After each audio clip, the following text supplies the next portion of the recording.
नमस्कार, जी न्यूज पर बिलासपुर और प्रदेश भर की तमाम ताजा तरीन खबरों के साथ मैं हूं प्रेरणा। खबरों की शुरुआत से पहले आइए नजर डालते हैं आज की हेडलाइंस पर।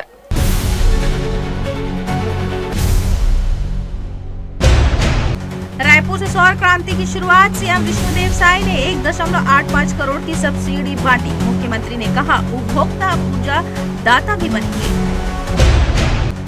छत्तीसगढ़ कांग्रेस का बड़ा हमला, वोट चोरी और ईवीएम पर सवाल। 9 सितंबर को बिलासपुर में सचिन पायलट के नेतृत्व में होगी जंगी प्रदर्शन। तखतपुर में गणेश विसर्जन के दौरान डीजे विवाद हिंसा में बदला, उप सरपंच व परिजनों पर लाठी डंडों से हमला, कई घायल, जांच में जुटी पुलिस। और छत्तीसगढ़ शिक्षा विभाग का बड़ा फैसला, 31 अगस्त को रिटायर होने वाले प्राचार्य अब 30 अप्रैल 2026 तक पद पर रहेंगे। शिक्षण कार्य सुचारू रहेगा। तो यदि हेडलाइंस और अब खबरें विस्तार से। रायपुर में आयोजित सौर ऊर्जा जागरूकता और प्रोत्साहन अभियान में मुख्यमंत्री विष्णुदेव साय ने कहा कि अब प्रदेश के उपभोक्ता केवल ऊर्जा उत्पादक नहीं बल्कि ऊर्जा दाता भी बन रहे हैं। इस अवसर पर उन्होंने सूर्य रथ को हरी झंडी दिखाकर रवाना किया और पीएम सूर्य घर मुफ्त बिजली योजना के अंतर्गत 618 उपभोक्ताओं के खाते में कुल 185 करोड़ रुपए की सब्सिडी ऑनलाइन अंतरण की।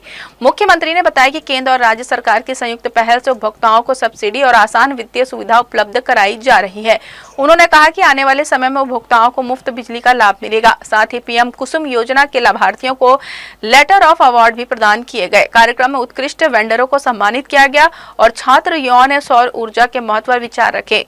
मुख्यमंत्री ने कहा कि वर्ष 2000 में प्रदेश की बिजली उत्पादन क्षमता 1400 मेगावाट थी, जो अब बढ़कर 30,000 मेगावाट हो गई है। उन्होंने विश्वास जताया कि प्रधानमंत्री नरेंद्र मोदी के मार्गदर्शन में छत्तीसगढ़ ऊर्जा उत्पादन के क्षेत्र में देश का अग्रणी राज्य बनेगा। विद्युत विभाग के द्वारा सौर ऊर्जा को प्रोत्साहित करने के लिए एक सौर ऊर्जा जागरूकता अभियान का आयोजन यहाँ पर किया गया था, जिसमें जो सब्सिडी प्रधानमंत्री सूर्य घर मुफ्त बिजली योजना में केंद्र के द्वारा पहले से था, लेकिन हम लोग भी इस साल के बजट में 1 किलोवाट में 15,000, 2 किलोवाट का 30,000 और 3 किलोवाट का 30,000 ऐसा सब्सिडी देने का प्रावधान किए हैं। और दोनों सब्सिडी मिला के करीब लागत का 75% हो जाता है और बाकी बैंक से भी लोन 2 लाख तक उसकी भी व्यवस्था कराए हैं कम ब्याज में।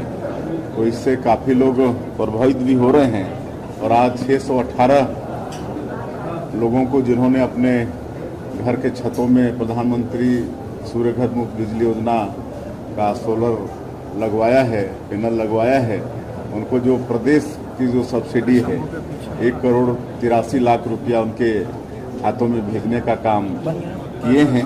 9 सितंबर को बिलासपुर में होने वाले कांग्रेस के वोट चोर गद्दी छोड़ जंगी प्रदर्शन को लेकर पीसीसी चीफ दीपक बैज ने आज कांग्रेस भवन में प्रेस वार्ता की।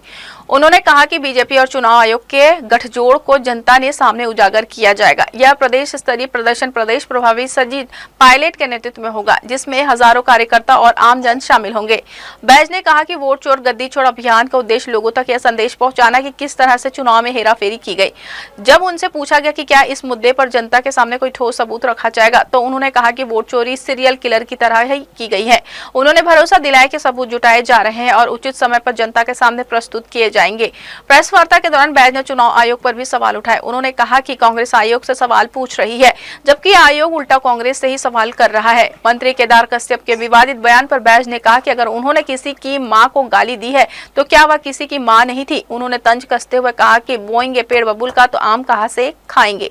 बाढ़ प्रभावितों पर सरकार की लापरवाही को लेकर भी बैज ने हमला बोला। उन्होंने कहा कि जब बाढ़ पीड़ित रो रहे थे तब प्रदेश अध्यक्ष अरुण साव नाचते हुए देखे गए। उन्होंने आरोप लगाया कि बीजेपी संवेदनहीन राजनीति कर रही है और जनता की समस्याओं की ओर ध्यान नहीं दे रही है। देखिए, इस अभियान की सिर्फ छत्तीसगढ़ में नहीं, पूरे देश के हर राज्यों में आवश्यकता है।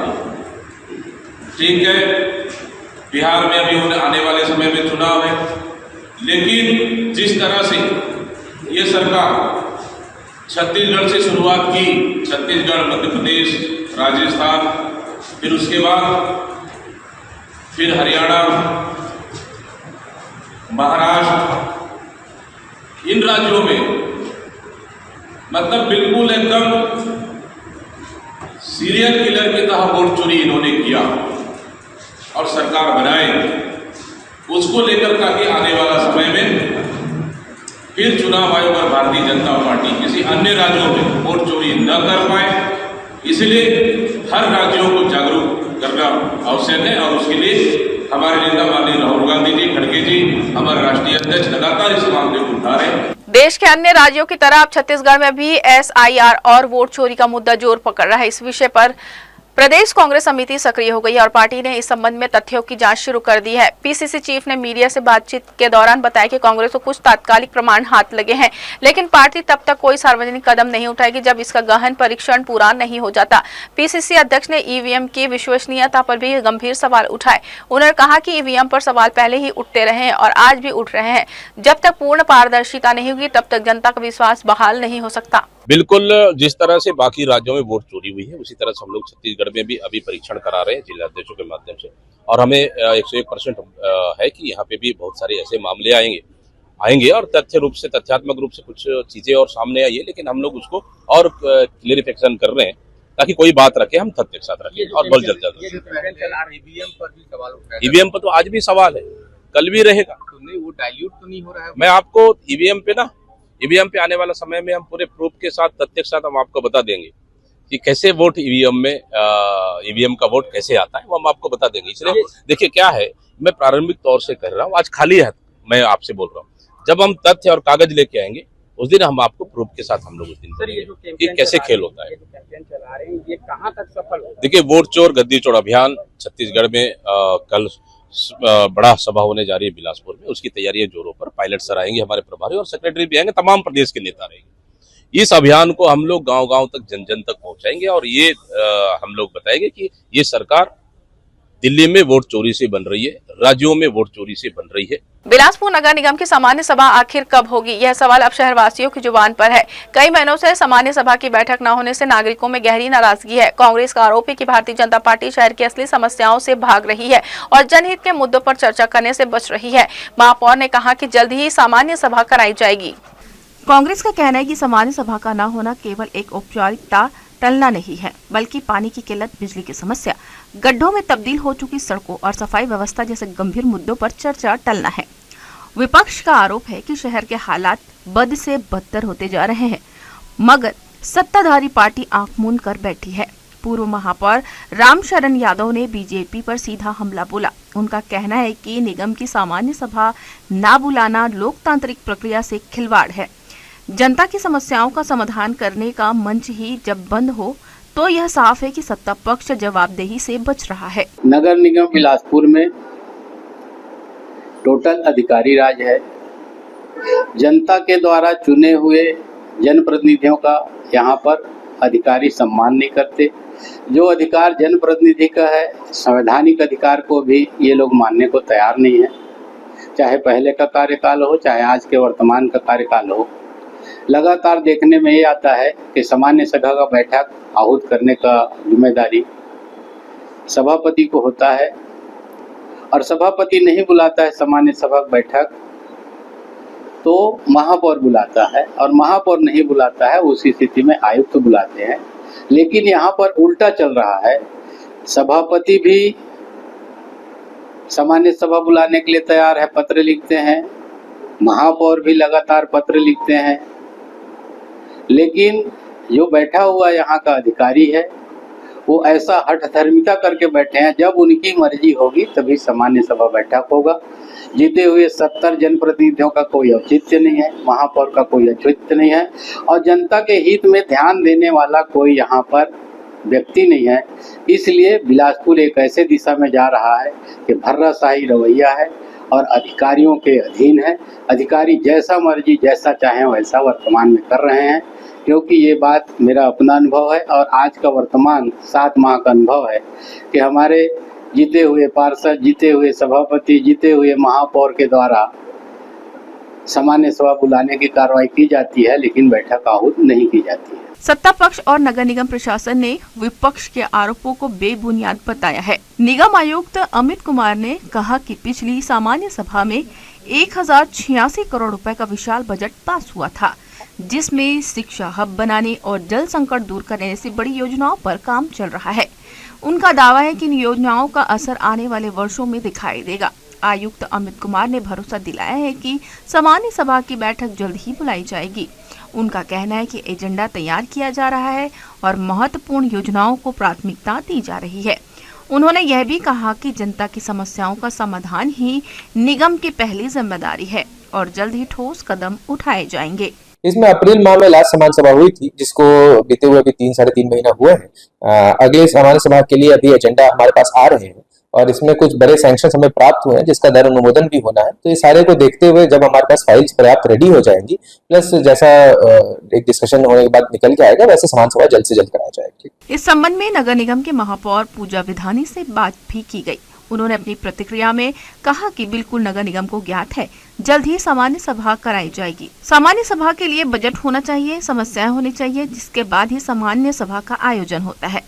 हाँ, सामान्य सभा बहुत जल्दी हम कर लेंगे। देखिए, सामान्य सभा मुद्दे भी तो रहें, कुछ टेंडर वगैरह खुलना है, बड़े जो काम है 3 करोड़ तक का तो काम हम जनहित में जो है और बिलासपुर के जो भी जनता की मांग है उसको पूरा कर लेते हैं। लेकिन बड़ा प्रोजेक्ट जो सामान्य सभा में जाता है, तो इतने सारे मुद्दे आए, उसके लिए हम वेट कर रहे थे। तो अब बहुत जल्दी हम सामान्य सभा कर लेंगे।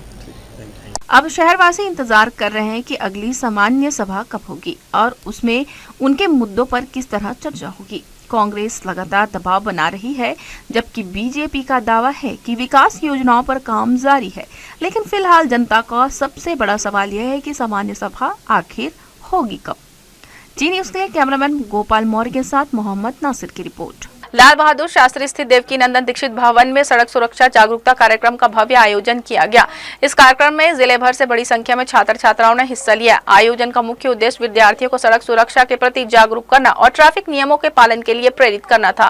कार्यक्रम के दौरान छात्र छात्राओं ने सड़क सुरक्षा विषय पर वाद विवाद प्रतियोगिता में भाग लिया और अपने विचार रखे। बच्चों ने सड़क दुर्घटनाओं को रोकने के उपायों और ट्रैफिक नियमों की अहमियत पर अपने दृष्टिकोण साझा किए। इसमें उनमें न केवल जागरूकता बढ़ी, बल्कि जिम्मेदारी का भी भाव विकसित हुआ। बल्कि अगर किन्हीं भी कारणों से एक्सीडेंट अगर हुआ तो उसको हम कैसे जल्दी से जल्दी नजदीकी हॉस्पिटल पे लेके जाएं और उनका इलाज कराएं।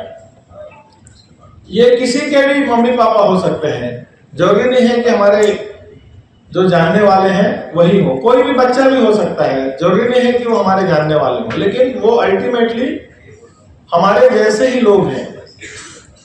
तो हमें ये नहीं सोचना है कि इसमें हमारा टाइम खराब होगा, इसमें हम क्या हेल्प कर पाएंगे। आप वहां रुकेंगे, आप अगर थोड़ा सा भी आप हेल्प करने की कोशिश करेंगे, 10 लोग वहां मिल करके उनको जो हेल्प मिलेगी तत्काल उनका जीवन बच जाएगा।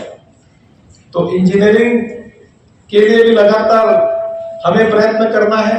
आपके कहीं पे भी ऐसा लगता है कि इस जगह पे लगातार एक्सीडेंट होता है और इस कारण से एक्सीडेंट होता है, अगर आप इस चीज को नोट कर लेंगे, अपने एरिया में संबंधित एसडीएम साहब, कलेक्टर साहब को आप लेटर भी लिख देंगे, एसपी साहब को, तो चीजें धीरे धीरे उस पर काम होना चालू हो गया है।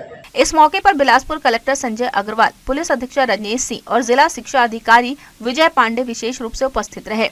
कलेक्टर संजय अग्रवाल ने छात्रों को संबोधित करते हुए सड़क दुर्घटनाओं से बचाव के कई महत्वपूर्ण उपाय बताए।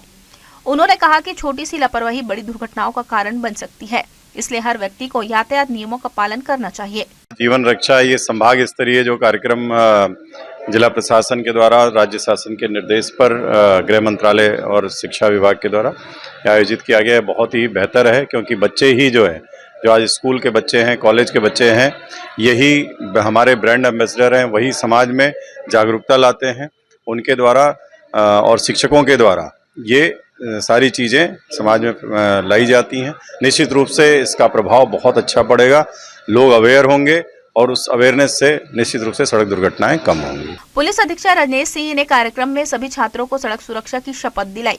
उन्होंने कहा कि छात्र स्वयं सुरक्षित रहे और समाज को भी इसके लिए जागरूक करे। कार्यक्रम के दौरान नशे के दुष्प्रभाव, ट्रैफिक नियमों का पालन, साइबर सुरक्षा, हेलमेट और सीट बेल्ट के महत्व पर विस्तृत से जानकारी दी गई। ये जो है सड़क सुरक्षा जीवन रक्षा, ये विगत 1 महीना से चल रहा है, जो ब्लॉक लेवल से लेकर के अपन जिला स्तर और जिला स्तर से संभाग स्तर, आज जो है 8/9/25 को जिला संभाग स्तर का कार्यक्रम हो रहा है। यहाँ पर से जो बच्चे चयनित होंगे, जो प्रथम आएगा, द्वितीय आएगा, तृतीय आएगा, वो राज्य स्तर पर जाएंगे।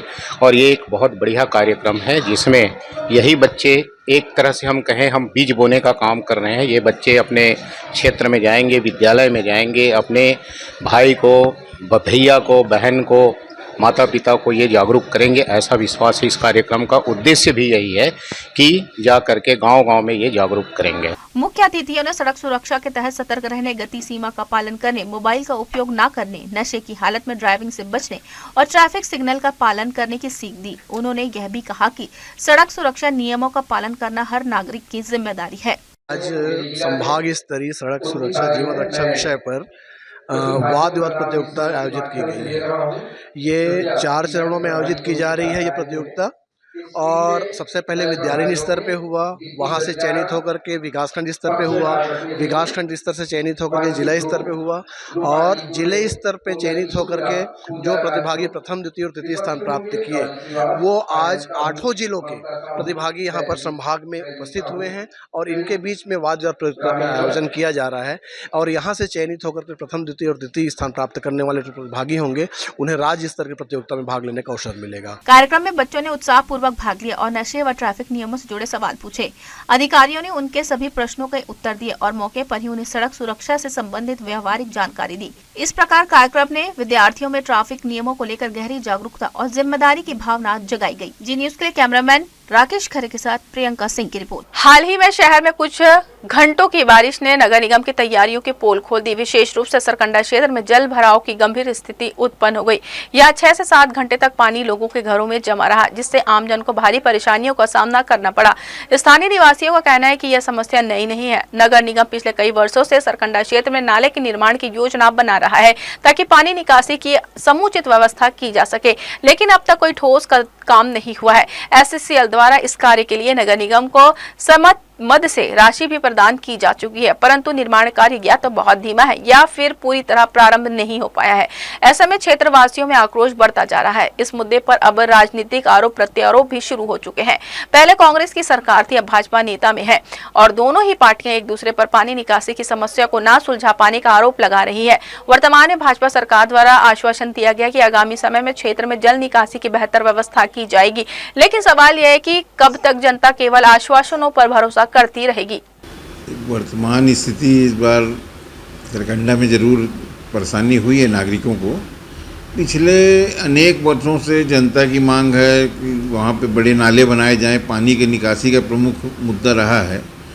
जहाँ तक मैं बात करूँगा, ऊपर में वार्ड क्रमांक 53-54 या 55-56 की बात करें, फजाखार की बात करें, वहाँ से भारी मात्रा में जल आता है, निकलता है और निकलने का जो साधन है वो कहीं से भी नहीं है। एक मात्र एक कपिल नगर मुख्य मार्ग के होते हुए पानी निकल नदी की ओर जाता है।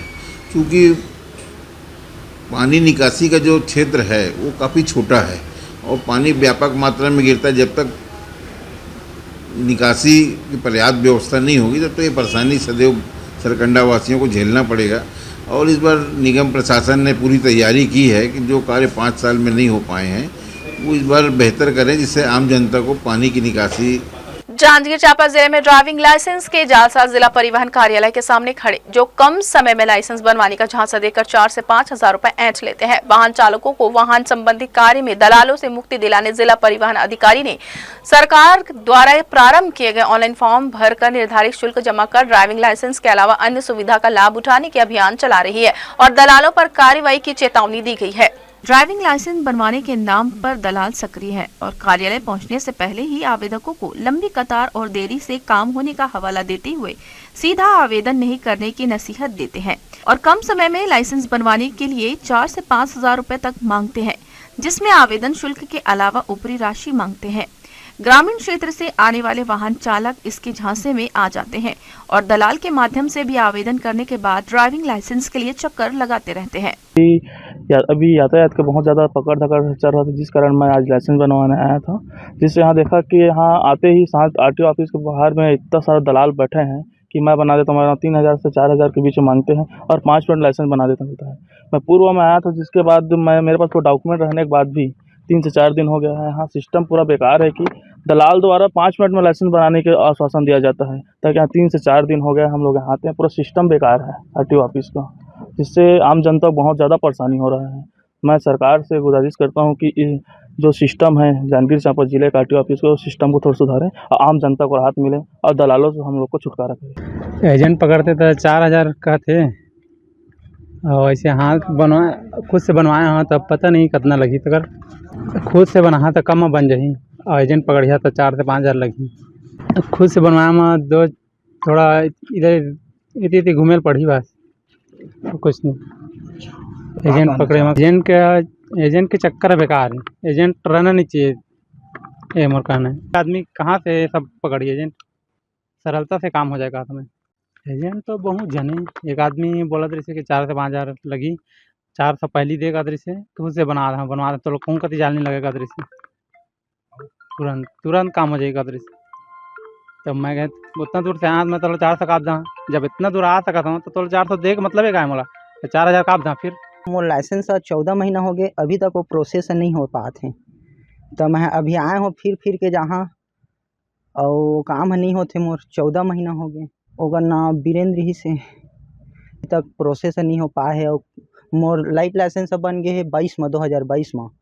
तो मैं यहाँ लाइट लाइसेंस लदे है मोर यहाँ जमा करे 14 महीना हो गया आज। हाँ 14 महीना में अभी तक आते बोला था लेकिन आते नहीं है। मैं लाइसेंस बनवाए आया हूँ, जैसे यहाँ आया हम हाँ तो हाँ सब झूम जाते दलाल मन के हमन बनवा देबो कह के और 3500 रुपये लेते।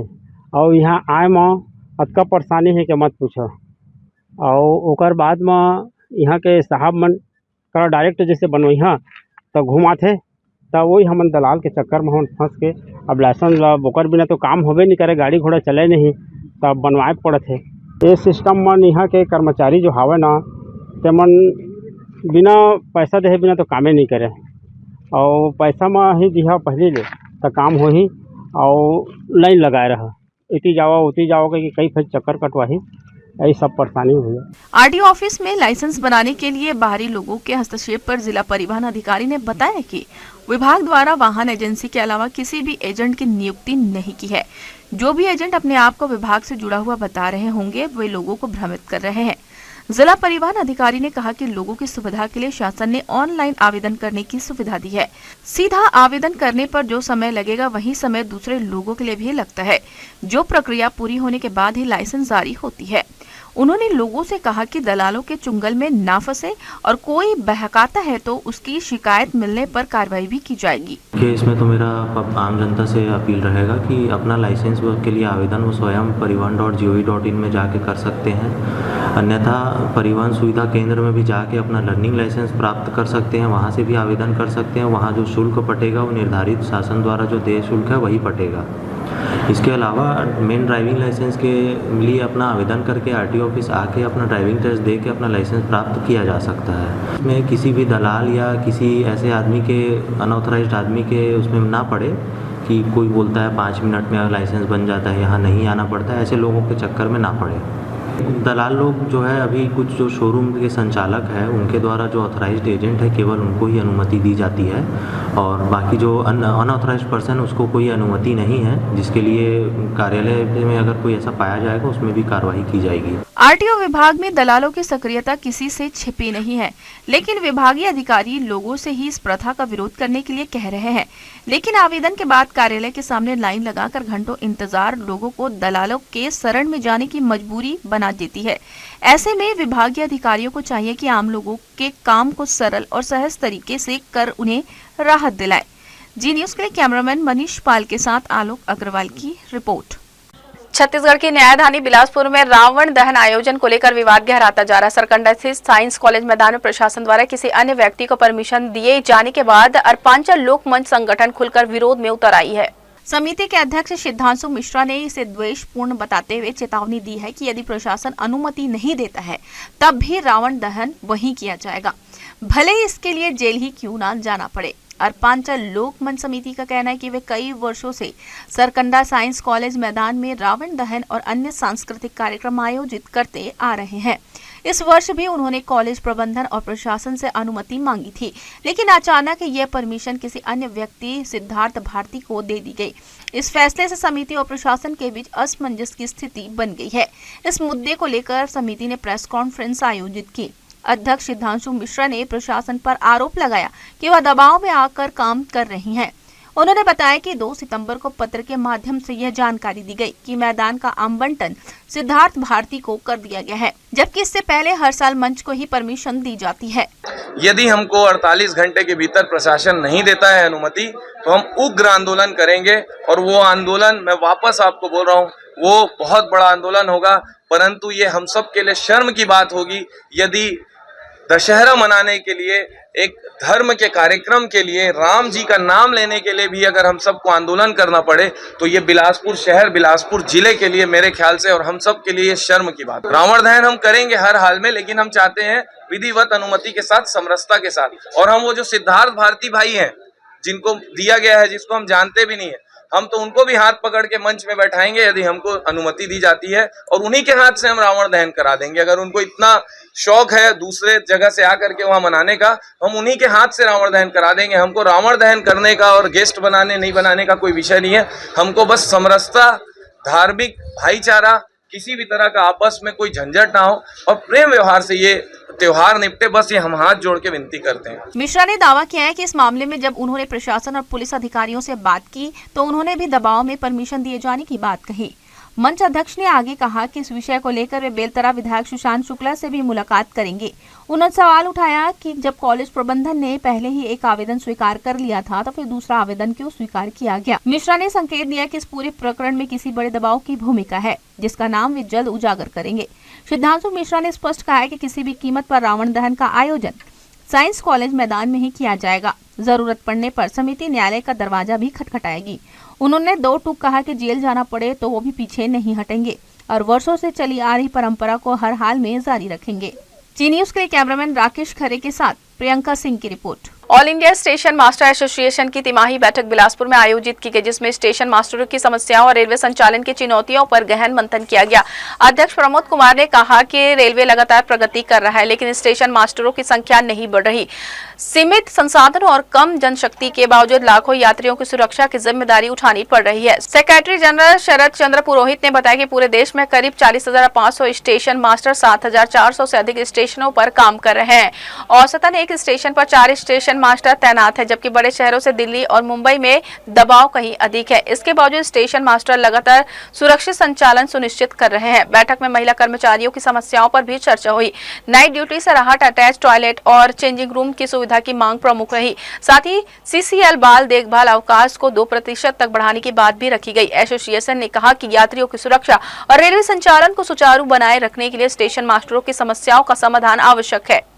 हमारे आसमा का प्रत्येक 3 महीने में हम लोग स्टेशन मास्टर्स की डिमांड, उसकी समस्याओं को लेकर के विभिन्न जोनों में हम लोग आत्ममंथन करते हैं और उसको रेलवे बोर्ड के पास अपनी समस्याओं को जो डे टू डे, जैसा कि आप लोग जानते हैं हमारा जो है रेलवे लगातार प्रगति कर रहा है, लेकिन हमारे स्टेशन मास्टर वही 1-2 दिखते रहे हैं, तो उनकी बातों को हम लोग रेल प्रशासन के पास रखते हैं और यहाँ से जो निकल के आता है।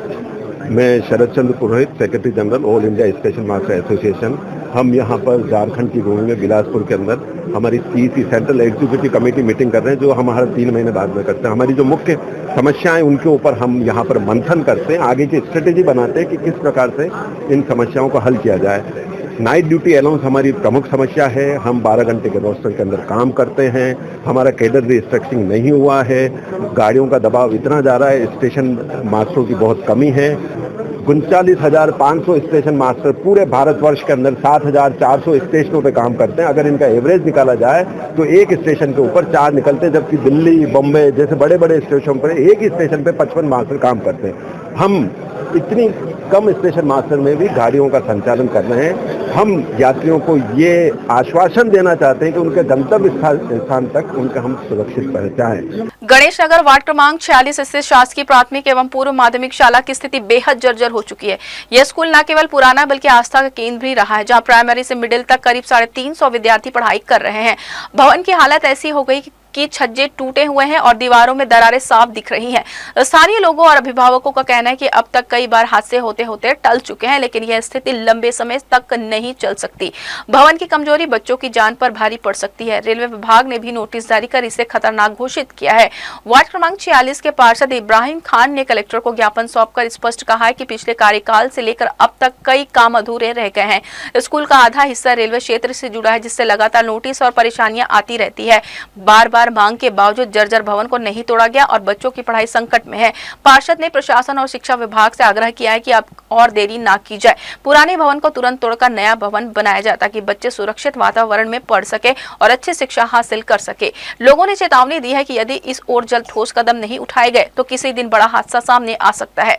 गणेश नगर में शासकीय स्कूल है, क्योंकि बहुत पुराना है, अव्यवस्था फैली हुई है। वहाँ पास चूँकि प्राइमरी और मिडिल स्कूल लगता है, लगभग 350 विद्यार्थी पढ़ाई करते हैं।